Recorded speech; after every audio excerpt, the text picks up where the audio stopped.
Welcome back to Kiesel News, everybody, and okay, I'm sorry, I just can't contain my laughter right now, not in disrespect for any of the video game actors on strike right now, just because I'm in such disbelief at how cartoonishly evil the Amazon Games CEO is. He just said, while the fucking video game actors are on strike, mind you, that more AI is needed in video game development because they don't really have acting in games, insinuating that he thinks that any video game actor isn't capable enough of doing an actual good job, or that he doesn't even consider them real actors. And how can you be the CEO of Amazon Games and have this position? Like, you're just shitting on, well, one, you're just shitting on your own industry, and two, why would you say something like this when it's obvious that everyone is going to give you backlash for this? Like, this is just completely rude. There's no way that you can be like, oh, you took this statement out of context. No, there's nothing to take out of context here. You're just being a dick to all of the video game actors who put their heart and soul into these performances, and you're just dismissing them entirely. Fuck off, man. The Taliban has banned women from singing or reading in public. Oh, what? Come on, man. Like, I know all these countries and whatever don't treat women right, but like, what the fuck is the point in banning people from reading in public? Like, okay, singing I could honestly see for anyone. Like, I don't want to be, I don't know, sitting on the bus or something, and then someone just starts singing Despacito while I'm trying to get some shut-eye because I'm trying to commute to a university on 1 hour's sleep or some shit, and I have to listen to that on the way through. But reading in public, like, how is that detrimental to anyone? Obviously it isn't, but it just demonstrates the sexism of the Taliban yet again. It's confirmed that Tumad unfortunately died of a morphine overdose. I don't really have much to say with this. I mean, I gave my thoughts on Tumad's death back when it happened, but I definitely didn't expect his cause of death to be morphine. I can tell you that right now. Alright, Apple has announced that for iOS 18, the App Store, the Messages app, Photos app, and the Camera app, and the Safari app will all be able to be deleted. So, wow, they're actually adding a meaningful change to a new iPhone for once. That's extremely rare. But obviously it makes sense why you could delete, like, I don't know, your Photos or your Camera app, because you can just reinstall those, right? But what I was initially confused by was how you could delete the App Store. Because if you delete the App Store, then I thought that you couldn't get any other apps, right? But that's actually not the case, because now Apple is allowing other app stores to exist. So you can just download other apps through, for example, the Epic Games Store and all that, and then you can just download them straight onto your phone, at least in the EU, which is where these changes will be taking place anyways, so it won't even really affect me here. But I do still think it's interesting that you'll be able to delete the App Store anywhere. Keanu Reeves is apparently going to be in a Star Wars project at some point. Now, if Lucasfilm was smart, they would obviously cast him as Darth Raven. I mean, that's been everyone's fan cast, literally since Disney bought Star Wars. Apparently they were going to cast him as Master Soul in The Acolyte, and oh boy, I could just imagine what would have happened in The Acolyte if Keanu Reeves was casted. I guarantee you that some of the people who hated on the show wouldn't have hated on it nearly as much just if Keanu Reeves was playing the character. And I mean, congrats to Lee Jung-jae then. I mean, no disrespect to him, but Keanu Reeves is obviously bigger and more well-known, so the fact that he won out the role as opposed to Keanu Reeves is pretty cool. Justin Bieber has had his first kid, and to be honest, I don't really care that much. I mean, yeah, it's cool to see a person who's been viewed as his kid's self for so long actually have a kid, but the reason why I'm talking about this is because of the kid's name just being Jack, because I assume his middle name is Blues. His name isn't Jack Blues, and that is very awesome to me, because you see so many celebrities purposely name their kids these weird-ass fucking names just so that they can get attention. Like, look at what Elon Musk named one of his kids. Like, I'm surprised that he didn't name his kid X or some shit with how much he loves X, but yeah, I think it's great to see a celebrity actually give their kid a normal name for once. Better than naming your kid Pilot Inspector like certain other celebrities. Next up, people are somewhat mad about Samantha Rivers winning Streamer of the Year at the Esports Awards. Now, I've never seen any of her content, so for all I know, she could be the best streamer to ever exist, but I definitely see why people are mad, because there's certainly a lot more people that I feel like are a lot more well-known that should have gotten this award.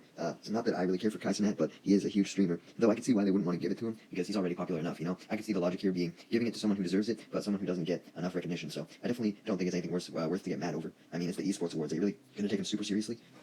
The Crow opened up with $4.6 million domestically, and the budget was $50 million, and the budget usually doesn't count marketing either, so yeah, I don't know, man. I don't think The Crow's doing too hot.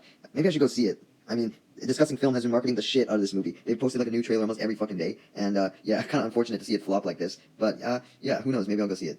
Just out of pure pity, I guess. Spaceballs 2 is currently in the writing stages. Yeah, this is just what we need with all the Star Wars drama going on. I feel like this coming out will just be the perfect little comedic break. Although, I guess by the time it actually comes out, we'll probably be way past the current drama going on, because it's only in the writing stages. I guess the thing that's really going to break the ice is the LEGO Star Wars special that's coming out, that has like Darth Jar Jar and all that ridiculous shit. Hopefully that breaks the ice. Quickly, we just have full confirmation that Robert Downey Jr. was paid $95 million for his role as Doctor Doom in Avengers Doomsday, and I'm pretty sure that's just for Doomsday, and he could be in Secret Wars too, so like $95 million per movie maybe? Fucking imagine that. I just wanted to update you guys on this, because we knew it was over $80 million, but we didn't know the exact amount, and yeah, I think adding $15 million more is pretty fucking insane. He definitely doesn't need this much just for one role. Speaking of Marvel, there's a new book coming out called Marvel Comics for Dummies that I'm very hyped for, because it's going to essentially recap all 85 years worth of comics, which I might pick up because I do want to know shit that happens in the Marvel Comics, but am I going to read 85 years worth of material? No. Now, I know that I could just start off on the newest continuity, but one, even if I did that, that would still take me ages, and two, I'm a completionist, so I don't like to just read part of something. If I'm reading the Marvel comics, I want to read them all, bro. So this will be a nice way to kind of get caught up on everything. And just see if the comics really are better than the MCU, like so many people say. I mean, I'm sure it's better than a lot of the modern shit. We now have confirmation, apparently, that the next Transformers series releasing next year is called Transformers Cyberworld, and what's interesting about it is it seems as though Optimus and Bumblebee, you know, the usual boring-ass mascots that are in every single Transformers series ever, aren't in the toy line for this series, and that implies that maybe they won't be the main characters, and we're actually going to get something different for once. Whoa, no way, awesome. I'll definitely check this show out if that's the case. Because I do like the franchise in general. I just feel like a lot of it is kind of the same thing over and over, even with each reboot of each show. I feel like a lot of them are way too similar.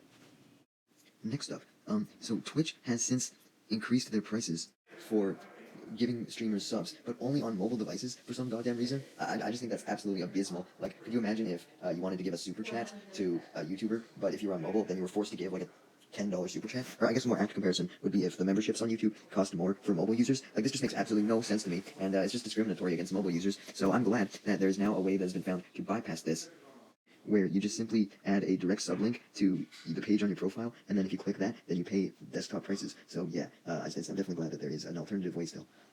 There is a Nintendo Direct Partner plus Indie World Showcase tomorrow, as of this recording, so August 27th.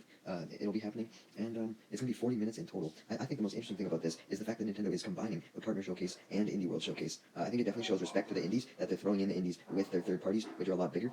But yeah, this is the first time that we really got like a combination direct like this. As for what we can see, I'm hoping to see some stuff from Spike Chunsoft, or 2KO Games, I guess, Kodaka's company with Kodaka's new game, Last Defense Academy, and I'm also hoping to see something from Level 5, as we were supposed to get the Level 5 Vision during summer 2024, and that's coming to an end real quick here, so if we don't get something by, like, mid-September, I don't know what the fuck's going on, but yeah, that's really what I'm expecting. Obviously don't expect many first-party things, because, you know, it's a partner showcase in Indie World. We could potentially see something from Legends ZA, though I doubt it, because they've never really considered Game Freak a third party before. They've considered it just a subsidiary of Nintendo. But I mean, I feel like we should get something for Legends ZA before the summer ends, if we're not going to get like a presents or anything this month. I just hope that there's some cool shit. I'll definitely do a video based on the announcements. To end today off, I just wanted to address a tweet that I saw by Drama Alert that was talking about how they think Jeremy Fragrance has lost his mind after he started saying a whole bunch of strange shit. But I watched the video, and it's literally just shit that he always says. Like, he's been known for saying weird shit since the very start of his internet career. So, what's so new about this, Drama Alert? Are you just hearing about Jeremy Fragrance right now? Come on, man.